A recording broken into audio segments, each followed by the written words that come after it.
next. Also next, Columbus forestry officials mark a tree for removal after First News gets answers about potential for problems at a public park. And an expert in a highly specialized Army field becomes the Soldier of the Week. WLTC First News Alabama starts right now. Good evening. Thanks for joining us tonight. I'm Don Hammond. Dee Armstrong is off this evening. Topping our news tonight, the man police say abducted a Southern Union student from an Auburn gas station and murdered her was back in front of a judge this afternoon. Police there say Ibrahim Yazid is the lone person responsible for the death of Anaya Blanchard, kidnapped from this Chevron gas station on South College Street, shocking the community and the nation. Robbie Watson was in court for the very latest proceedings in Lee County. Well, there were two issues taken. Easy. First News. And now Judge Russell Bush said he will take those arguments for and against the gag order under advisement and issue a ruling in the next couple of days. So you stay with First News as we continue to follow this developing story. Now to this story, we're learning more tonight about a Phoenix City double shooting. Tuesday, about 5 in the afternoon, officers found Matthew Buford and Terrence Bellamy with gunshot wounds, bad ones. Russell County Coroner's Office pronounced them dead at the scene. According to police, the home at the 1700 block of Knowles Road was a known drug distribution point, or what they call a trap house. Two men were in the process of robbing that place when that shooting occurred. The two men taken for questioning were occupants of the house when the subjects forced their way in. Those names, though, being withheld tonight. At this time, pending further investigation. Investigators say evidence shows the robbery was a planned effort to take money and drugs by force. And prosecutors are upgrading the charge against a teen suspected in the shooting death of an Alabama sheriff. The Associated Press reporting District Attorney Charlotte Tesmer says the capital murder warrant has been signed against William Johnson, in the slang of Lowndes County Sheriff John Williams. The new charge carries a possible death penalty. The original charge of murder has a max sentence of life. Williams was shot to death at a gas station late last month. More than 2,000 people filled an auditorium for his funeral on Monday. Johnson, the suspect, the son of a sheriff deputy in neighboring Montgomery County. He hasn't entered a plea in this case. Alabama authorities also investigating two separate car wrecks that claimed 2 lives early this morning. The first wreck happened around 7 a.m. in Smith Station when a car driven by 78-year-old Sammy Parker of Phoenix City hit a tractor trailer at Lee Road 298 and U.S. Highway 280 East. Parker rushed to Piedmont Columbus Regional. He died shortly after getting there from multiple blunt force injuries. No one else was hurt. Investigators say Parker pulled out in the front of a tractor trailer. The other crash happened about 9 a.m. Opelika police and fire responding to this one at the train crossing at Chewacla Road and Old Columbus Road in Opelika. That's where they say a car heading west on Old Columbus crossed right in front of and collided with an approaching eastbound train. Car hit on the driver's side before flipping over on the road. All 3 people in the car are from Opelika. 62-year-old driver Valerie White suffered multiple blunt force injuries, was pronounced dead on the scene by the Lee County coroner. 2 passengers, a 3-year-old and a 36-year-old, were rushed to Piedmont Columbus Regional. The 36-year-old in critical right now. The 3-year-old, we're told, should make a full recovery. Authorities say driver error suspected in both of those crashes today.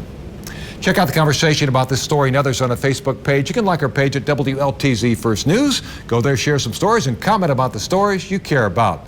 And time now to check the first forecast with Chief Meteorologist Miller Robson. Miller? Thank you, Don. We've had some up in just a bit. Don. The latest forecast, even live stream the newscast on your phone or tablet by downloading our app from the App Store. In the news right now, Columbus Government Center was evacuated about an hour this afternoon after smoke was detected coming from some ceiling tiles. That smoke was reported on the 6th floor where the fire department responded quickly, we're told. The mayor, Skip Henderson, tells First News there wasn't a fire, but they aren't sure really what caused that smoke to billow out that way. Inspectors will be on site checking out the wiring and the structure, we're told. This latest incident does come as the city weighs various options on what to do with this aging 50-year-old building, which houses the courts, the sheriff and marshal office, among some other offices. For now, workers and visitors, though, welcome, and the government center is up and running. Former President Jimmy Carter recovering at home tonight after being released from a Georgia hospital this afternoon. Mr. Carter admitted to Phoebe Sumter Medical Center over the weekend, like we told you earlier this week, and treated for a urinary tract infection. A Carter Center representative says The former president is feeling better. The 95-year-old has been hospitalized several times this year, mainly for injuries he got from falling. Carter has had hip replacement surgery from that, a fractured pelvis, and surgery to relieve pressure on his brain.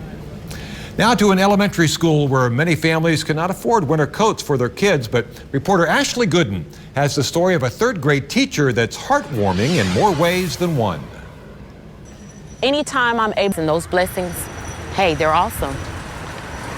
You got that right. Now, Jessica Woods hoping to keep buying those coats for the students at the school until everyone who needs one does get one. She says she was overwhelmed with how much people were willing to give to help those children in need.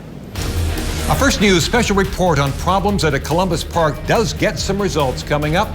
Forestry officials now ready to remove a dangerous tree from a popular trail. We hear from the director of Parks and Recreation on some other public park concerns. Miller? Hey kids, weather today, a lot of sunshine in store again tomorrow, kids.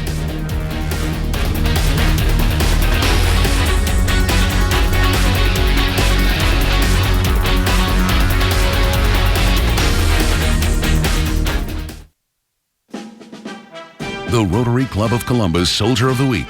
Welcome back. The military needs a few people who have highly specialized communication skills, and that's where the Soldier of the Week comes in this time. First Lieutenant Keaton Crowder, trained as a cryptologic linguist back in 2012, then transferred to the Military Academy at West Point in 2014. Now, cryptologic linguist is responsible for identifying and deciphering foreign communications. Their role is crucial in the nation's defense. Lieutenant Crowder, also an expert parachutist with an air assault badge. He currently serves as a training and doctrine officer at the Army Infantry School at Fort Benning. And now, First Lieutenant Keaton Crowder has been selected as the Columbus Rotary Club Soldier of the Week. Been less than a week since an elderly couple reached out to First News complaining about the now closed Cooper Creek Park handicap trail. The old trail had a rail, the new one does not. The couple planned to use that handrail to help with their rehabilitation, but I soon discovered some other concerns posing a danger to the public. Tonight, we get some answers from the director of the Parks and Recreation Department. Some you might like, others maybe not. First, the bad news. Sounds like the handicap trail with a handy support rail is not coming back.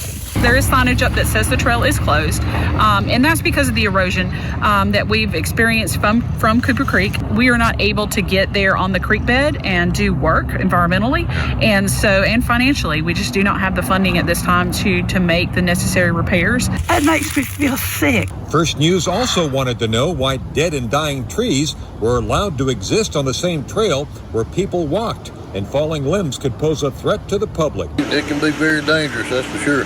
The Parks and Rec director agreed to walk the trail to where I saw potential for problems.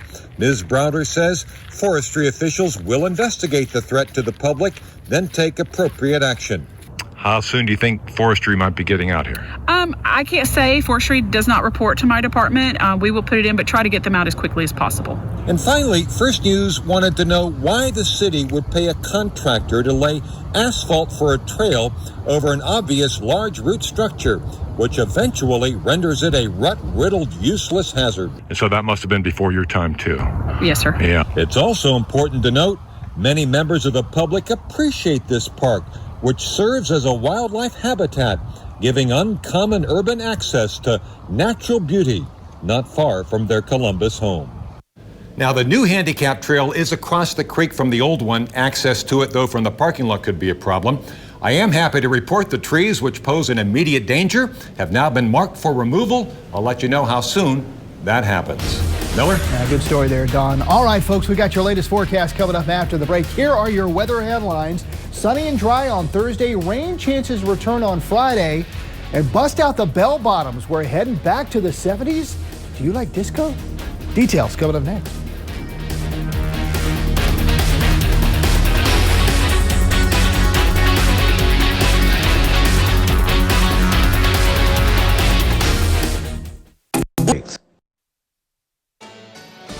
And now, War Eagle weather with Chief Meteorologist Miller Rumson.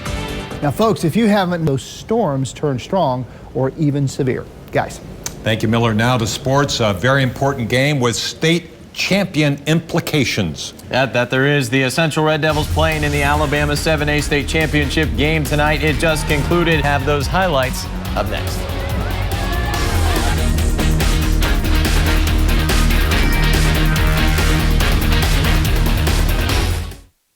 See for yourself. And now, True Tiger Sports with Scott Carpenter. Well, the Central Red... So if you're not favored in it, it probably doesn't matter either. All right, well, we'll go with that. Also have to keep in mind what they're calculating there. Pickens out for the first half. Lawrence Cager interviewed 2 crucial wide receivers for Georgia, not going to play in the game, as well as question marks surrounding their running back, DeAndre Swift. So an uphill climb for Georgia this week. Underdogs, schmunderdogs. All right, thank you, Scott. One person's trash, another person's treasure. Up next, a new way to protect packages from those pesky porch pirates. Miller? Well, we've been enjoying some really nice weather. We're going to do it today. We'll stay dry. Weekday mornings at 11.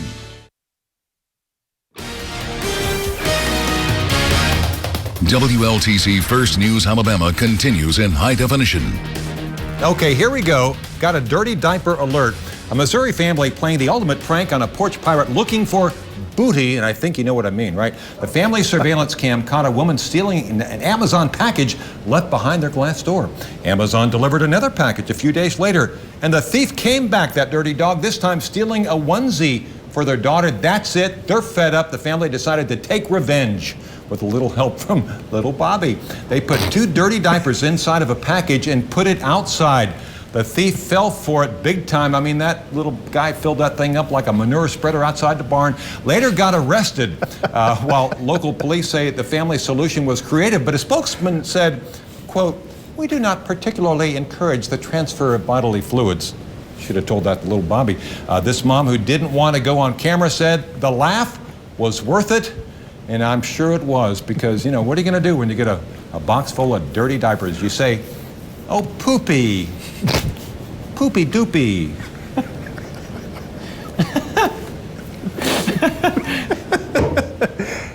I think we should just go ahead and play that story again to listen to Don do the play-by-play. That was great, That was fantastic. It was like a highlight read. I can't top that. No, it was great.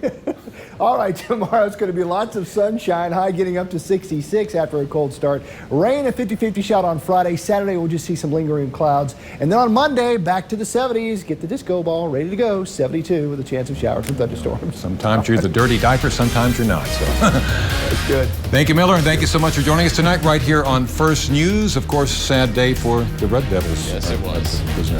All right, thanks for joining us. As you know, The Tonight Show with Jimmy Fallon up next. Have yourself a wonderful evening. We'll see you tomorrow.